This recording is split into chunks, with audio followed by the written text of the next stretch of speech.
Hello family, তোমরা সবাই কেমন আছো? আমি অনেক ভালো আছি। আমার নাম হলো পিন্টু। আমি একজন সবজি বিক্রেতা। আর আমি কী কী সবজি নিয়েছি তোমাদেরকে ওটাই জানাবো।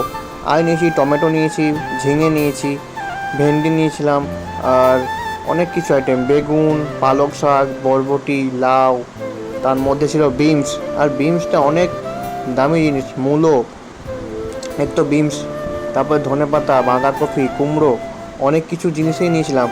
আর আমার একটা জিনিস হয়ে গেছিলো, আলু, পেঁয়াজ, রসুন, আদা, শসা, সব নিয়েছিলাম। আজকে আমি বিক্রি করব, দেখি কত টাকা লাভ করতে পারি। এই টোটাল মাল নিয়েছিলাম আমি 1760 টাকার। আর তার মধ্যে আমি কত প্রফিট করি আর প্রথম আমি মূল উঠাতে পারিও না, তোমাদেরকে ওটাই দেখাবো। এটা হচ্ছে ঝালদা মার্কেট।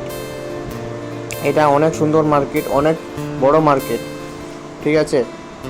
তো আমি এখন সবজি বিক্রি করতে বেরিয়ে গেছি প্রতিদিনের মতন। আর আজকে একটু বাজারটা অনেকই খারাপ, অনেকটাই খারাপ। আর আমার আজকে একটুকু সবজি বিক্রি হয়নি, এমন ব্যাপারটা হয়ে গেছে। একটুকু সবজি বিক্রি হয়নি। দেখো, আমার মাত্র আজকে সবজি বিক্রি হয়েছে 1760 টাকার মধ্যে। আমি হয়েছে আমার 1050 টাকা। বাকি সবজি এগুলোর থলিয়ে বিমসটা পুরো বেঁচে গেছে বিমসটা। এতে কিছু মাল বেঁচে গেছে। তো ঠিক আছে বন্ধুরা, যদি ভিডিওটা ভালো লাগে তো লাইক, কমেন্ট এবং সাবস্ক্রাইব করতে ভুলবে না কিন্তু। তো টাটা, বাই বাই। যদি ভিডিওটা ভালো লাগে একটু ফলো করবে কিন্তু।